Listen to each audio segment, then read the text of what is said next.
ये भारत की बात है, क्योंकि देश की हर बात दिखाएंगे आपको देश और दुनिया की तमाम बड़ी खबरें। उम्मीद करते हैं आप सभी पूरी तरह से फिट होंगे, सेहतमंद होंगे और स्वस्थ होंगे। आज की पहली बड़ी खबर के साथ, लेकिन उससे पहले एक तस्वीर जो मैं आपको दिखाने जा रहा हूं, जो कोर्ट रूम में हुआ। ये तस्वीर जो आप देख रहे हैं, कोर्ट रूम में ये शख्स जिसे जज ने सजा सुनाई, जज ने कहा इसे जेल भेजो, और देखिए आरोपी कूद गया जज के ऊपर। ये अमेरिका के कोर्ट की तस्वीर आप देख रहे हैं। अमेरिका की अदालत में देखिए क्या हुआ। अमेरिकी कोर्ट में जज ने कहा इसको जेल भेजा जाए, और जेल भेजने की बात सुनते ही आरोपी देखिए जज पर कूद गया, और उसके बाद जमकर वहां मौजूद अधिकारियों ने इसकी कुटाई की है। ये देखिए भूसे से कुटाई की गई है इस आरोपी की। बताया जाता है ये चोर था और इसने कई बैटरी चोरी की अमेरिका में, वहां भी बैटरी चोरी कई बैटरी चोरी की, और जिसके बाद जज ने कहा इसे जेल ले जाओ। और ये देखिए गुस्से में जज, महिला जज बैठी थी, उसकी कुर्सी की तरफ छलांग लगा दी इसने। महिला जज समझ पाती उससे पहले कुर्सी से नीचे गिर गई। उसके बाद इस आरोपी के साथ जो हुआ वो तस्वीरों में आप देख रहे हैं।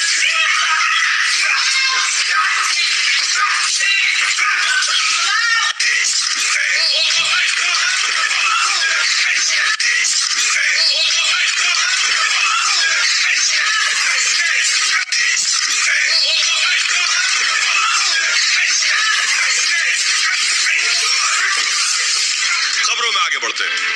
आज की सबसे पहले सबसे बड़ी खबर, बम से उड़ाने की धमकी देने वाले 2 गिरफ्तार हो गए जो प्राण प्रतिष्ठा से पहले राम मंदिर को बम से उड़ाने की धमकी दे रहे थे। प्राण प्रतिष्ठा के दिन हजारों लोग होंगे अयोध्या में, हजारों लोग होंगे राम मंदिर के आसपास, राम मंदिर परिसर में और अंदर। खुद प्रधानमंत्री मोदी, योगी आदित्यनाथ होंगे। लेकिन उससे पहले जो धमकी दी गई, अगली तस्वीर में आपको दिखाऊं, ये धमकी आई कि ये राम मंदिर का फोटो देख रहे हैं, इस पे क्रॉस, योगी आदित्यनाथ की तस्वीर पर क्रॉस, और ये शख्स जो मास्टरमाइंड है इसने अपनी तस्वीर पर भी क्रॉस लगाया। साजिश का हिस्सा था। तो मकसद था धमकी का कि राम मंदिर पर बम से हमला हो सकता है, योगी आदित्यनाथ भी टारगेट पर है। जैसे ही योगी की टीम को खबर मिली, फौरन एक्शन में आई। योगी ने अपनी एसटीएफ को, स्पेशल टास्क फोर्स को इस काम में लगाया कि कौन है जो राम मंदिर को उड़ाने की धमकी दे रहा है। तो 2 लोग एसटीएफ ने पकड़े। ये है 2 लोग। इन दोनों को गिरफ्तार किया गया है, ताहर सिंह और ओम प्रकाश मिश्रा। इन दोनों की गिरफ्तारी हुई। लेकिन इसका मास्टरमाइंड कौन था? अगली तस्वीर है मास्टरमाइंड की, देवेंद्र तिवारी। मास्टरमाइंड फरार है जिसने धमकी दी है। सवाल यह है कि अयोध्या में पहले से ब्लू जोन घोषित किया गया है क्योंकि सुरक्षा व्यवस्था चाक चौबंद है, और इस वक्त बहुत से लोग ऐसी साजिश करने की कोशिश करेंगे जो चाहते हैं माहौल खराब करना। इसलिए योगी का पुलिस प्रशासन पूरी तरह से सतर्क है, और इसीलिए तुरंत कार्रवाई हुई और 2 लोगों की गिरफ्तारी हुई है। जल्द ही मास्टरमाइंड सलाखों के पीछे होगा।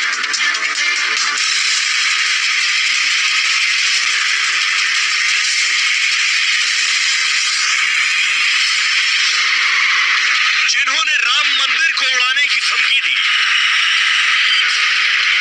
उत्तर प्रदेश के सीएम योगी को खत्म करने का ऐलान किया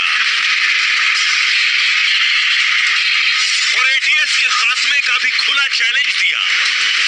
1 हफ्ते के अंदर योगी ने उनकी हेकड़ी हवा कर दी। बम की धमकी वाले 2 चेहरे गिरफ्तार हो गए। मास्टरमाइंड ने मोबाइल जलाकर सबूत मिटाने की कोशिश की। रसूख के दम पर बचने का दांव चला, लेकिन कानून और योगी के डंडे से बचना मुश्किल ही नहीं, नामुमकिन है। मतलब मोहरों के बाद अब धमकी देने वाले मास्टरमाइंड की गिरफ्तारी की बारी है।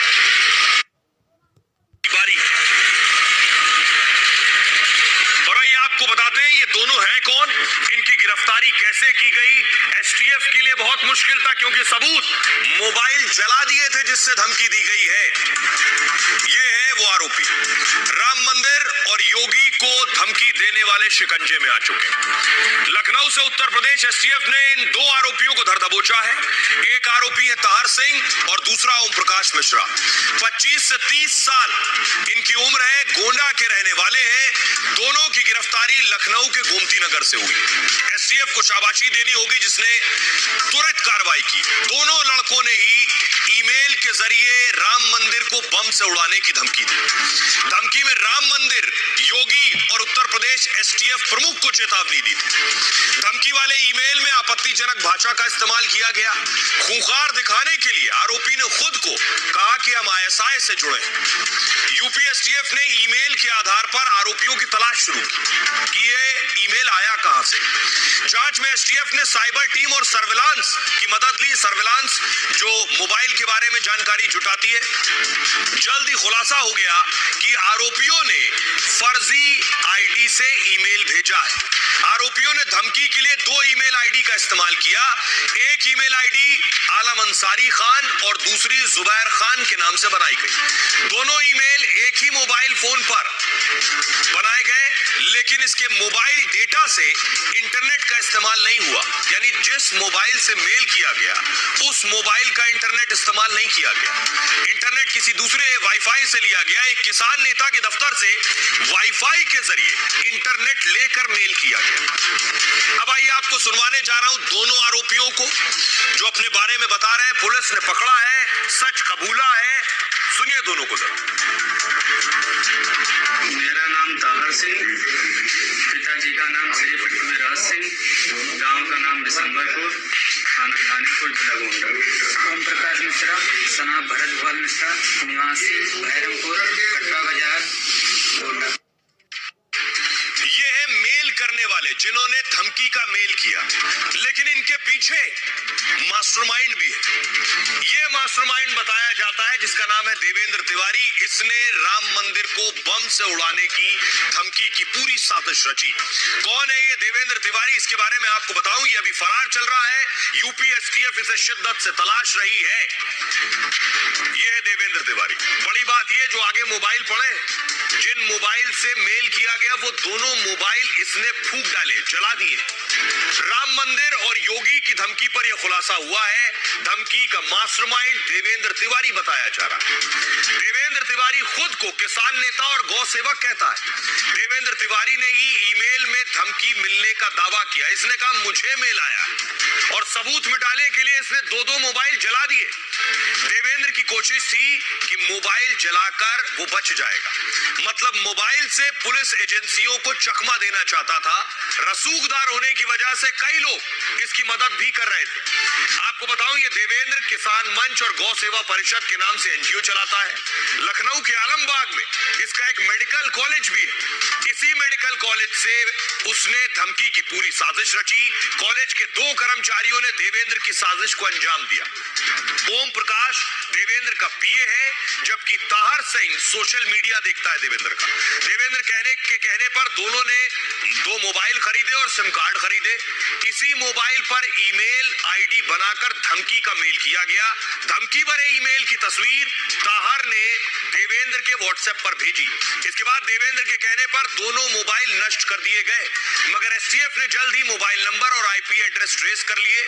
आईपी एड्रेस, जब इंटरनेट किसी का आप इस्तेमाल करते हैं तो उसका एक खास आईपी एड्रेस होता है।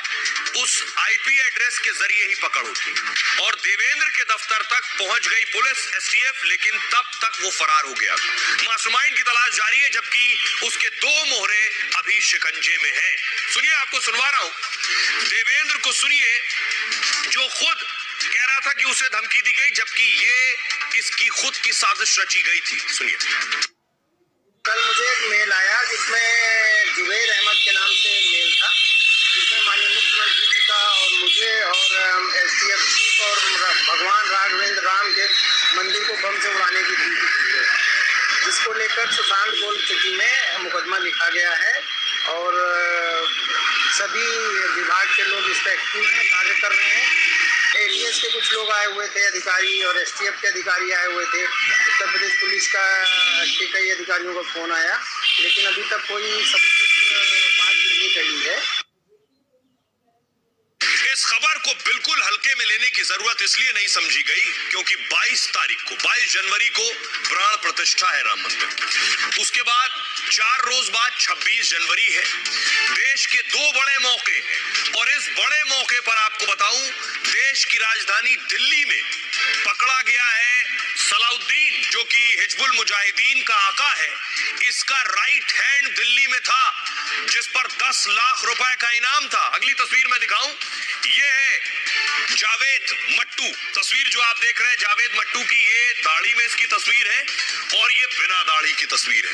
इसे दिल्ली में पकड़ा गया। सोचिए, प्राण प्रतिष्ठा और 26 जनवरी से पहले ये देश की राजधानी दिल्ली में क्या कर रहा था। ये इसकी तस्वीर है, फुल स्क्रीन लीजिए जरा।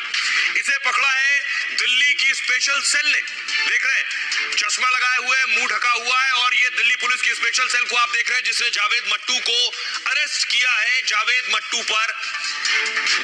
मट्टू छोटा मोटा आतंकी नहीं है। 10 लाख रुपए का इनाम जावेद मट्टू पर है। अब आप अंदाजा लगाइए, जिस पे 10 लाख का इनाम हो वो कितना बड़ा आतंकी होगा। राम मंदिर उद्घाटन से पहले बड़ी बेसाजिश बेनकाब हुई है। दिल्ली में हिजबुल का ये बड़ा आतंकी पकड़ा गया है। गिरफ्तार आतंकवादी का नाम जावेद अहमद मट्टू है। दावा है मट्टू दिल्ली में बड़ी वारदात की फिराक में था। इससे पहले भी वो कई आतंकी हमलों में शामिल रहा। घाटी में मोस्ट वांटेड 10 आतंकियों में मट्टू एक था। जावेद मट्टू पर 10 लाख का इनाम घोषित है और वो पुलिस के साथ एनआईए की भी हिट लिस्ट में, यानी नेशनल इन्वेस्टिगेशन एजेंसी की हिट लिस्ट में भी है। लंबे वक्त से इस आतंकी की एजेंसियों को तलाश थी। जावेद मट्टू जम्मू कश्मीर के सोपोर का रहने वाला है। मट्टू हिजबुल का कमांडर और सलाउद्दीन का करीबी। दरअसल हिजबुल मुजाहिदीन खतरनाक आतंकी संगठन है। इसका जो मुख्यालय हेडक्वार्टर वो पाकिस्तान अधिकृत कश्मीर मुजफ्फराबाद में, और हिजबुल का मकसद कश्मीर को भारत से अलग करना है, यानी भारत की अखंडता और एकता पर हमला करना। हिजबुल का सरगना सलाउद्दीन है, जो पाकिस्तान में। सलाउद्दीन को ग्लोबल टेररिस्ट घोषित किया गया है, लेकिन ये खूंखार आतंकी अब तक पकड़ा नहीं गया। सलाउद्दीन 1987 में जम्मू कश्मीर में चुनाव लड़ चुका है। आतंकवाद को बढ़ावा देने के आरोप में जेल में रहा है। जेल से रिहा होते ही हिजबुल में शामिल हो गया और पाकिस्तान चला गया। आतंकी जावेद मट्टू भी पाकिस्तान जा चुका और पाकिस्तान के नापाक इशारे पर काम करता है, लेकिन दिल्ली में ये गिरफ्तार हुआ है। अब पूरी जिंदगी जेल में सड़ेगा। अब आपको लेकिन दिखाऊं, इसका परिवार अभी भी कश्मीर में रहता है। जावेद मट्टू का इसका भाई, इनके भाई से मिलवाने जा रहा हूं। ये है जावेद मट्टू के भाई रईस मट्टू, जिनके हाथ में आप तिरंगा देख रहे हैं। जो 15 अगस्त की इनकी तस्वीर सामने आई थी, भाई आतंकी है, लेकिन दूसरा भाई हाथों में तिरंगा लिए देश के साथ जुड़ा हुआ, देश के साथ लगाव और राष्ट्रवाद की बात करता है। उसका कहना है कि आतंकी भाई से उसका कोई ताल्लुक नहीं है। सुनिए जरा क्या कुछ कह रहे हैं रईस मट्टू, जो जावेद मट्टू के भाई है, और HGS धालीवाल, जो कि स्पेशल